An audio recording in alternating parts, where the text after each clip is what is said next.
Professor Milkman is an assistant professor of operations and information management. Professor Milkman is talking about holding the Hunger Games hostage at the gym. I'm going to tell you about an idea for solving problems that are faced by people like Liz Lemon, the lead character on NBC's former hit show 30 Rock. In case you aren't familiar with Liz Lemon's persona, let me give you a quick profile. Liz is a 30-something exec who works too much, exercises too little, and is generally a disaster when it comes to self-control. I'd like to make two plausible assumptions about Liz. First, assume Liz wishes she exercises more, but she lacks the willpower. Second, assume Liz has a thing for trashy novels, but she feels guilty wasting her time reading junk. I'm going to tell you about an idea for solving both of Liz's problems that I call temptation bundling. The idea is simple. What if Liz only allowed herself to read trashy novels when exercising at the gym? She would stop wasting time at home on literary garbage and start craving trips to the gym to find out what happens next in her latest novel. Not only that, but she'll enjoy her workout and her novel more combined. She won't feel guilty spending time on the novel, and time will fly at the gym.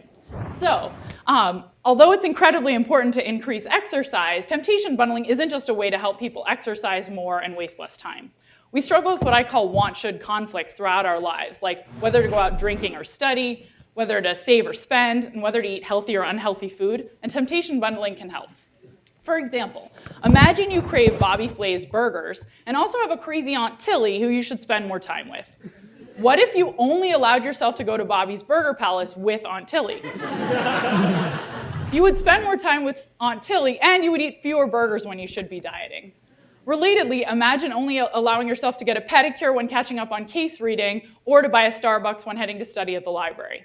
Temptation bundling can help with many want-should struggles. I ran a study at Potruck Gym to see if temptation bundling works.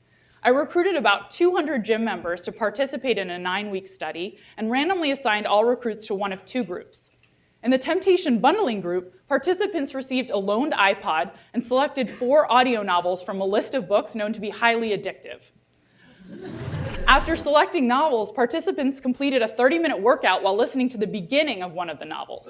But if they wanted to hear what happened next, they would have to come back to the gym where their iPod was locked and waiting for them in a monitored locker.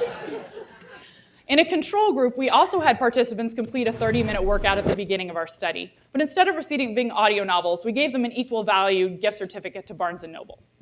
The question was then, does temptation bundling increase exercise? To find out, we compared the average frequency of gym visits among temptation bundling group participants and control group participants over our 9-week study. The exciting news is that temptation bundling increased exercise rates by 50% in the first 7 weeks of our study, amounting to about 1 extra gym visit every 2 weeks. And as I said, this was sustained for 7 weeks, which is great news. But it turns out participants went home at Thanksgiving break, maybe drank too much, forgot about their novel, and when they came back to school, the effect was gone. So this is neat on the one hand because it suggests that wanting to know what happens next in your novel is driving our effect, because cravings are reduced by forced separation. But it also means we have more work to do to figure out how to re-engage people with exercise after time away from the gym. Okay, a natural question that Liz's boss Jack would ask is, will anyone pay for temptation bundles?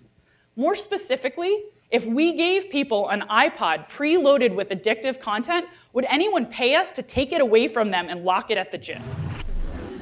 This should be a value-destroying option because it means paying someone to restrict your access to a possession you could otherwise use freely. But we found that people will pay for restrictive temptation bundles. At the end of our study, 61% of participants said they would pay us to take away their own iPod containing addictive novels and lock it up at the gym in a monitored locker for a month. This highlights the commercial viability of this idea. I'd like to wrap up by talking about 2 ways that I think these ideas could be commercialized, so take notes after Ethan's suggestion.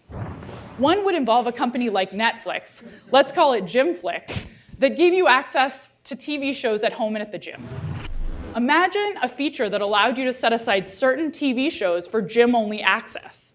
Our research suggests this would be very popular. You could also do this with iPhones and let people choose certain geolocations, like the gym or Aunt Tilly's, where they could or could not access certain content. In conclusion, I hope you're excited about the idea of temptation bundling, and I hope this idea can help you solve some of your own self-control struggles. Thank you.